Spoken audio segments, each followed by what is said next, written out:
Meet Shadow, the edgiest of edge boys you will ever edgelord find. He is the epitome of the Chinubio, the adolescent syndrome. But thankfully, not all just by words and acting. This is a guy that actually takes action.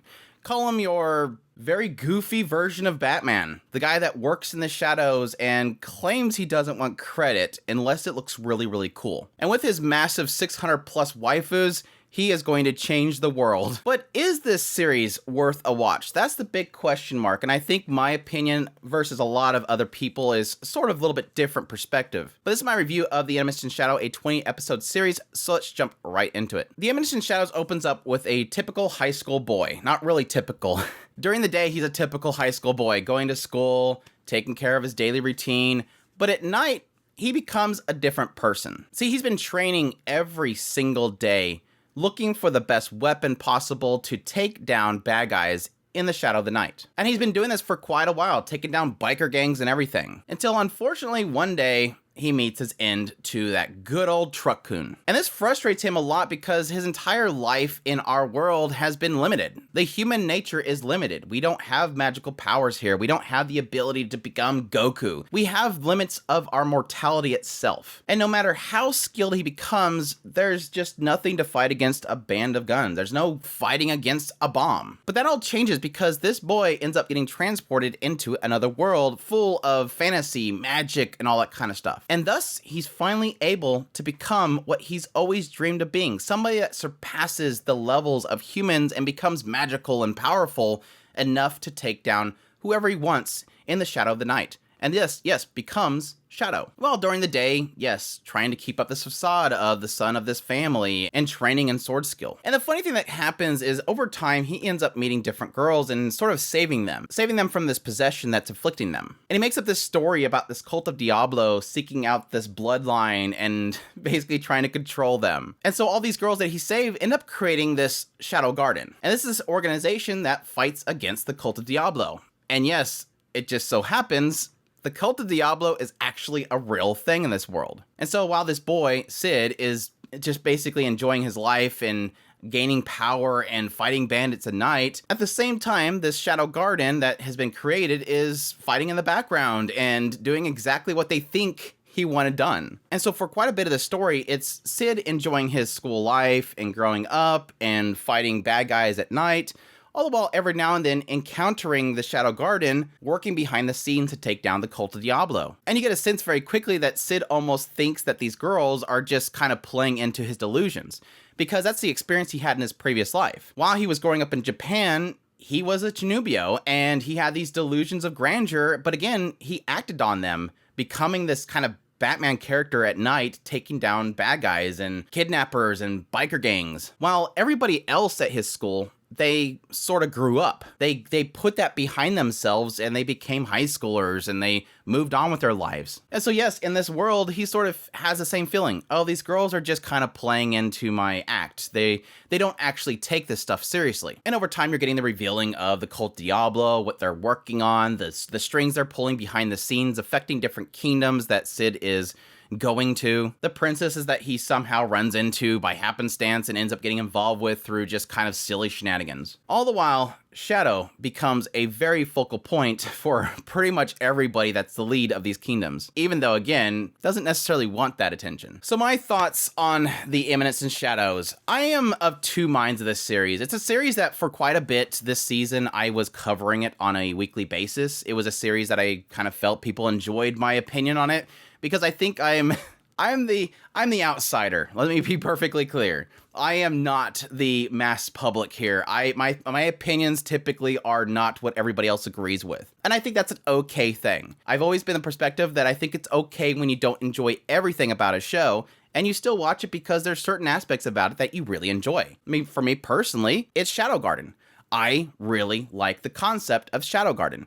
And early on in the series, I got a sense of almost an Overlord feel of this series because it had Sid, who was kind of just shooting things out there, and the girls would run with it. And again, he always thought that, they were just kind of playing into his game. But it always ended up being true. Again, with the concept of the cult of Diablos. He just kind of randomly picked it and the girls ran with it, and it ended up being true, and now they're just seeking to destroy the Cult of Diablo in the background while he's just kind of doing his daily routine. Again, it's similar to Overlord in the idea that you had Ainz who would kind of go, well, what do you think about this? And the character would go, he's testing me, so I'll tell him my opinion, and then Ainz just goes with it. Again, it's similar to that whole idea that it's not necessarily Cid as a leader leading the Shadow Garden. It's the Shadow Garden running with whatever he says, taking it another level, and in actuality, he's sort of following them, and every now and then they'll kind of check on him. It's so funny in that regard, and the facade that he puts up and the efforts that he puts into sort of making them continue to believe that he's a special person, although he constantly believes that they're just playing into him. That was a dynamic that I liked, but in result, I just more liked Shadow Garden themselves.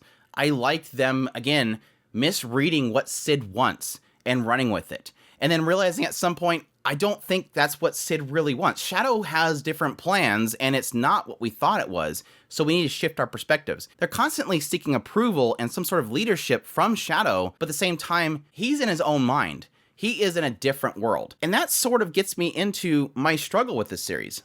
I've, for the most part, for a good majority of the show, never cared for Cid. I never cared for Shadow as a character. He's a little bit too much for me, and in my opinion, and I'm probably wrong on this, or it's just how it's adapted, I never felt like he kept true to his own words. His whole mindset is I want to keep from the public. I'm the hero of the night that does not want to be a hero. But then he always gets wrapped up in trying to do something cool, and that ends up making so much attention pour upon him. And he could probably claim that's him not thinking things through completely, because he loves to pre-plan certain things. Like if there's a tournament, he's gonna pre-plan doing something super crazy that he's always wanted to do, losing in the most dramatic way possible. But then he does it so often that he ends up getting attention. He is the worst at trying to not get attention. And that's the conclusion I got to. And in the end, I understand that's the joke. But that's where we get into my major problem with Shadow as a whole. And technically the show in general. This writer loves creating jokes for each of these very expansive cast of characters and repeat them over and over and over again. Gamma's joke is that she's very klutzy, so she'll fall down. Beta likes to write novels about how great Cid is and gush over him. Delta is a musclehead and just destroys everything, and then panics when Alpha corrects her. Epsilon has fake chest and it falls off all the time. Eta is an overworking scientist girl that sleeps everywhere. Cid's friend is obsessed with betting on people and loses all of his money over and over again. And yes, Shadow is an edgelord. The unfortunate thing is that I never felt it evolves the jokes. It just keeps using them over and over again. And I felt like that became the show's biggest stain because I felt like I was watching the same episode over and over again. Yes, the overall plot lines about the kingdoms and the Cult of Diablos and the church and all that kind of stuff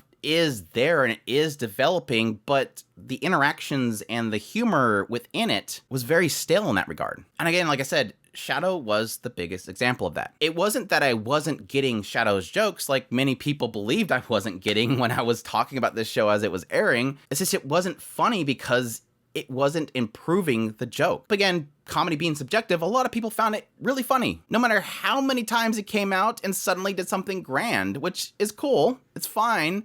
Very edgelord, very Chinubio. And yes, OP, which is not necessarily a bad thing because most isekai characters in every story is going to be OP. It never did enough that I enjoyed Shadow as a character. He's boring. He's always thinking about what he wants to do that's super cool, and there's no real development in him as a character. I don't see him evolving, contemplating what he's doing, checking the morality of what he's doing, understanding Shadow Garden and what they're doing. We got that briefly in the early segments where he would question why Alpha was coming to check in on him, but for the most part, he just does whatever he's doing, and that's about all he's doing. Being overpowered and deciding what he's going to do next that's super grand and funny. So in the end, what the show for me turns into being is Shadow Garden. That's the part that I loved. I loved the Shadow Garden. I loved the girls, despite, like I said earlier, some of them have jokes that repeat. They were the ones that was messing with the world, building essentially conglomerations around concepts pulled from the previous world, building the biggest marketplace in this entire world, this big, massive corporation that's selling makeup and, underwear and stuff from our modern times, the niceties that we have in our world, bringing them to this world. Foods, candies, stuff that everybody eats up. And again, builds up massive amounts of funds from. It was Alpha and her taking action against the Cult of Diablos. And yes, even the other side characters outside of Shadow Garden, like Alexia and technically Natsumi, Itis, Rose, those characters had development. Those characters had build. Those characters had internal conflict. Shoot, Rose was a huge, massive part of the second core. Those characters, the writer was doing something with. Shadow, unfortunately, never had anything going with him. And so, like I said, the girls became the focus. And so it kind of turned one of those things where for these major segments of the story where it's all about Sid and Shadow, it lost my interest. And then it would get back into the girls and suddenly my interest is peaked again. Call me a waifu simp. I don't care. I liked these characters. They were interesting, they were fun, and their chemistry was fantastic. I just wish it was more focused on them and not so sporadic and cut around, because I think it's got a bigger picture around them with the Cult of Diablos and what they're doing that feels so fragmented because it takes so much time away from them. But again, that was my enjoyment. That's why I kept watching this show. It wasn't a hate watch for me because I don't like Sid. It was because I enjoyed those characters. I wanted to see more. I wanted to see them kind of dive into them, which really gets me excited for how the show ends the season. And has me really excited for a possible announcement of another season, which hopefully by the recording of this will be tomorrow, because it feels like that is becoming the focus. Taking a certain character and putting them in the shoes of what the Shadow Garden is doing. And I think the show is going to be better for that. And it has me excited for where it goes in the future. So despite my issues around the overall enjoyment of the show because of how much Sid is in it, I'm having a hope that it's going to get even better going forward. Or I could be wrong and it continues this way. The presentation of the show itself is fine. It's a good looking show visually. I love the style, I love the character designs, the voice acting and everything was fantastic. The sound effects, everything worked out well. Now, the only place that it really struggles is the animation as a whole. Nexus didn't go all out with the show. A lot of the fight scenes are not very well animated, and there is a lot of reused animation in the series, which unfortunately ruined some jokes. For example, they have this whole segment where Sid is in the tournament, and again, he wants to lose as many ways as possible. But unfortunately, the studio chose to reuse the same animation of him being knocked down over and over again, so the joke's completely lost. He ended up losing the same way over and over again, and it got repetitive. And like I said, unfortunately, for a majority of the action scenes, it's mostly just stills, or sliding stills. But there is some cool moments. The later battle in the season was decently done. So don't come into the show expecting some Jujutsu Kaisen type of animation here. This is one of those types of shows that puts a lot of velocity in the combat sequence into these stills that show some sort of action lines going on. In the end, do I suggest this show? Yes, I think you'll know within a couple episodes if you're going to enjoy Sid. And like I said, Sid is a majority of the show. It's about half of the show, at least. And like I said before, my opinion is an outsider. A lot of people don't agree with me, and that's perfectly fine. I appreciate that there's a lot of people that love everything about this show. Even if I don't like everything about a show, I like people enjoying everything about a show. There's nothing wrong with that. So in the reverse, I hope people appreciate that I don't. And don't smash the dislike button, which is probably going to happen. So make sure if you like my opinion, you hit that like button. But that's my review of the Eminence in Shadow. I hope you guys enjoyed this video. As always, if you did, make sure again to hit that like button down below. Comment, let me know what you thought of this series. And again, if you disagree with me, you want the world to know, everybody that views this video, let them know what's so great about it. Additionally, if you're new to this channel and you like my content, make sure to hit that subscribe button so you got my content. I do news, reviews, first impressions, top list. If it's anime, it's pretty much here. Additionally, if you want to support the channel more, I have a Patreon link, a tips link, super thanks button down below. Also, you can become a member of the channel. I greatly appreciate everybody's support, and y'all take care.